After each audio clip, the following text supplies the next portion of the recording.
In for review today, we have the Legion Pro 5i Gen 10 2025 edition. A solid 16-inch gaming laptop with amazing performance and a beautiful OLED screen. But Lenovo don't make choosing their laptops easy, with strange configurations and overlapping options. So I have bought what I think is the only real configuration you want to buy if you're choosing the Legion Pro 5i. It's the Intel 275HX with the RTX 5070 Ti. Now you can also buy lower end configurations of this model with either a 5060 or a 5070. But with the price they're charging, it just doesn't make sense. An 8GB graphics card in 2025 is bad, but even worse at over $2,000. And to make things even more confusing, Lenovo also sells a cheaper Legion 5 and 5i, which are cheaper and use older CPUs and a 15-inch display, but a much more reasonable price. So if you are looking for a 5060 or 5070 model, that range makes more sense. So this Pro 5i that I have here came in at just over $2,000, but has specs very much similar to the more expensive Legion Pro 7 that we reviewed recently.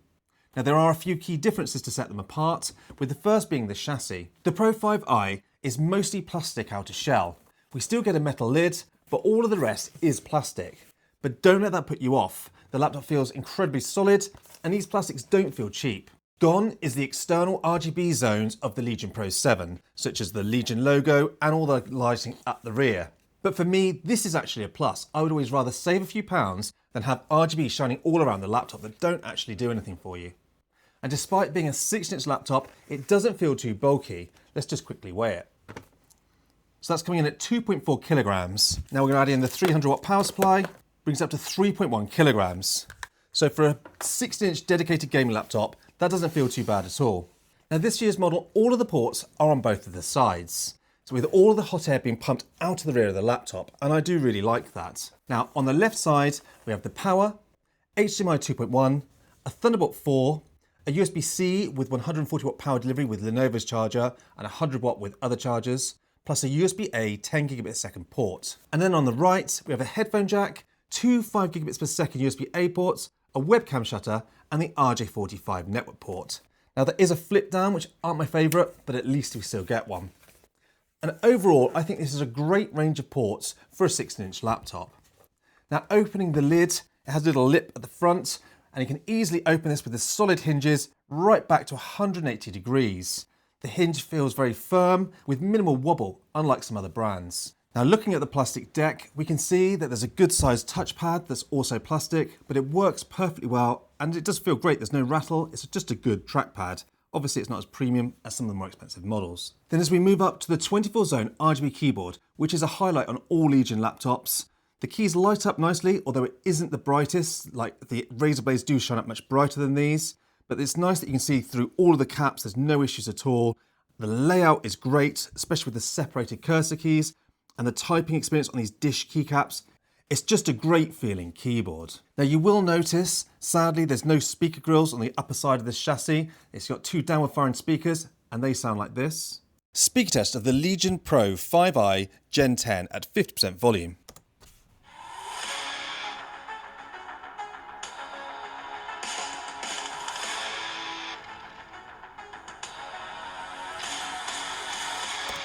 Now 80%.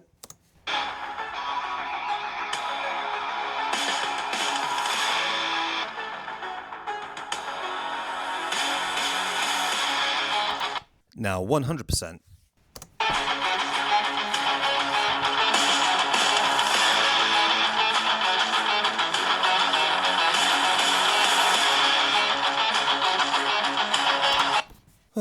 Well, they get loudish, but the sound quality is average at best, really is typical gaming laptop speakers.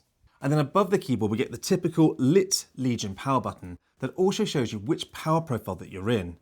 I absolutely love this feature because I never have to open the software to see what power mode I'm running.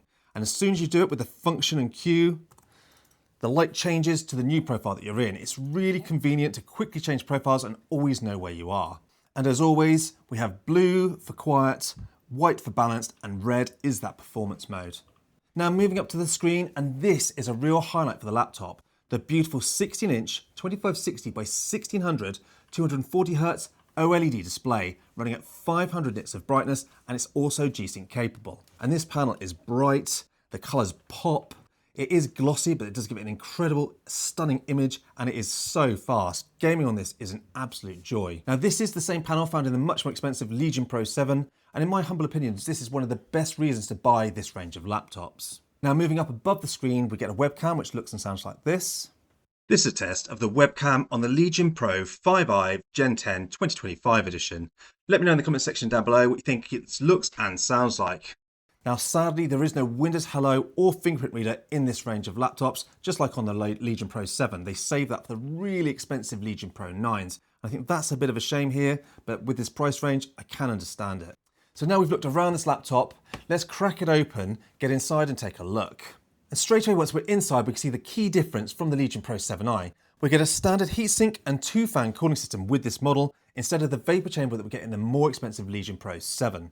We also get 2 upgradable RAM slots, but with a slower 5600 DDR5 RAM, and lastly 2 M.2 Gen 4 slots with 1 Gen 4 drive being installed. But enough about these internals, let's see how it actually performs. Starting with the CPU, and we get a powerful yet watt-guzzling Core Ultra 9 275HX. And despite the laptop only having a 2-fan and a heatsink solution, it performs really well.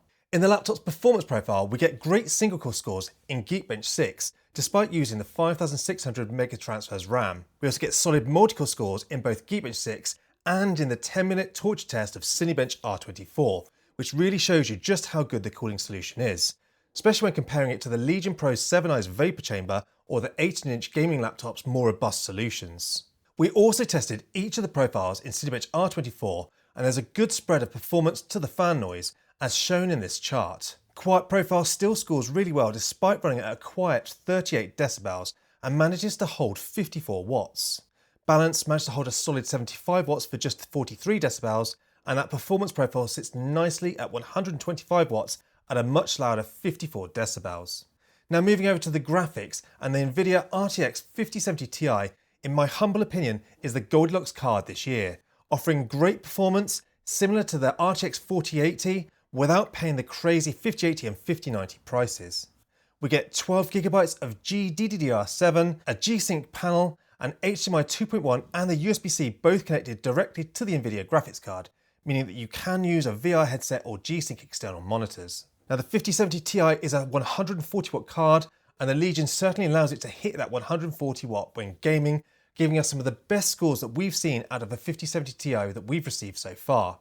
Now, gaming on this laptop is a really solid experience. Not only do you get to enjoy the incredible image quality of the OLED display, but being a 240Hz fast OLED, it feels incredibly responsive.